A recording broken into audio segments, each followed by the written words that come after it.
Good morning, good afternoon, good evening. Today we're talking about stablecoins. Stablecoins such as USDC and USDT. They're used for trading both on centralized and decentralized exchanges, basically to help bridge the gap of how we buy and trade cryptocurrencies.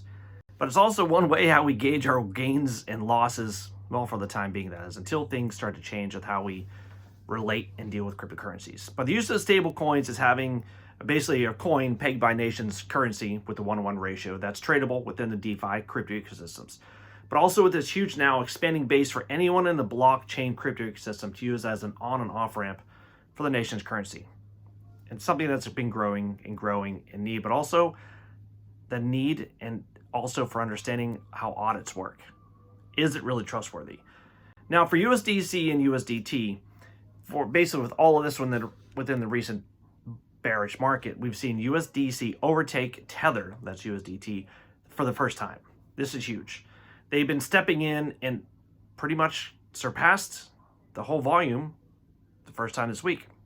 Now, again, if you're familiar with USDT, Tether, you understand about the whole backing, about auditing and understanding everything else. Because, again, the idea and purpose of Bitcoin, of having a decentralized peer-to-peer payment system, stablecoins and the ecosystem now, well, it's pretty much been diverging. The purpose of blockchain, right? You have to think about it and understand that in DeFi, it's not centralization. It's not having one company or whoever operating them. Even those regulators who can step in and claim, hey, we have jurisdiction over this now. We're going to issue some new regulations, such as the FEC, SEC, as in the Ripple lawsuit, or whatever agency in your local nation's government says, you know what, we don't find this acceptable. It's something that can happen. It's a risk that's out there and something that we're waiting for more regulations. But if you're up to date with Tether and their accounting issues and even more their cryptic, if not shadowy business plans, that's great. You understand them. But if you're not, please go and read a few articles about them, because it's important to understand about Tether and the implications that as a small company can have with such a huge asset underneath them, what they can have to the whole basically market system.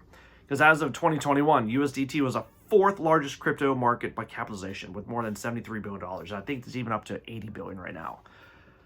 Now, with the recent growth of blockchain, crypto, and DeFi, well, we've seen politicians, they've increased their calls for more regulation and oversight.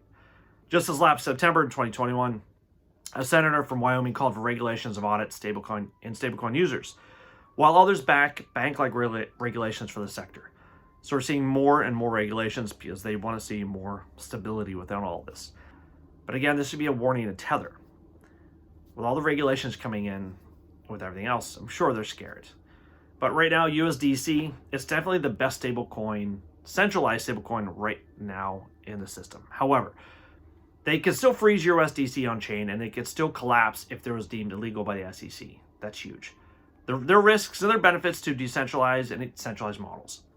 But right now, USDC is by far better than Tether, and that is a plain fact, right? Because they release regular audits and they're backed by cash and short-term treasuries. That's important. So it isn't like a house of cards ready to totally collapse like Tether is.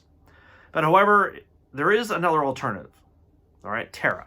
If you're familiar with Terra, UST. Now, Terra is an open source blockchain platform that is algorithmic stablecoins backed by regular fiat currencies. Basically, it's a different option for someone looking for an alternative through a decentralized system. Terra is a cryptocurrency that is both price stable and basically growth driven, similar to that of Bitcoin. Very interesting, right? Now, familiar with it, the whole network, that's fantastic, but it's great to learn about, because now Luna is Terra's native currency, is created for governance and mining, can be used to issue stablecoins, pay network fees, and you get a chance to vote in government elections. And that's more as you get into currency, you'll understand the different uses that these coins have. Because it's sometimes like Shiba Inu and Doge, you just buy it to hold it and trade. That's fine. But when you buy into a governance token or different coins, you're given more responsibilities in how they work, and that's important. Now, the Terra and Luna, it's a network token with a wide range of uses that's been important to the huge platform's success. Now, within the last 6 months, it was at $9, and right now it just shot up to about $70-something. That's huge. It's increased, I think, to number 10 on the whole base market cap system right now. Now, when you have a decentralized system, even an ecosystem, it's being built on more and more. That's important, because that's something I look for when I'm looking for something to invest in. Doesn't matter if it's Ethereum, Solana, Arboretum, Cosmos, even Loopring, Polygon, the Mana coin, and even now the Terra Luna system. I look at what systems are being built upon it and how it has grown, not just over a year, but even month by month. Because right now, systems are growing even faster with the whole DeFi system, and things are growing almost exponentially, similar to 2000 when the internet boom was just gaining so much momentum. And I'm sure we'll have a lot of failure cryptocurrencies and DeFi systems. That'll happen. Now, with all of this happening with DeFi NFT exchanges, stablecoins like Terra and the Terra Luna ecosystem, it's nice to find an alternative, one that is actually centralized and growing. And basically also it's giving USDC and Tether a serious run for its worth.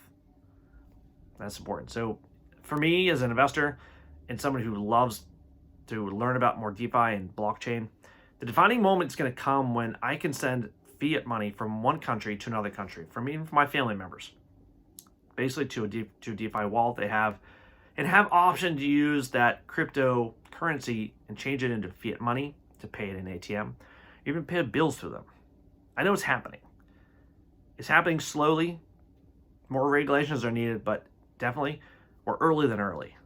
And realizing right now, looking through that whole Terra ecosystem, they have about $15.5 billion in funding. It's the second largest DeFi ecosystem right behind Ethereum. That's huge.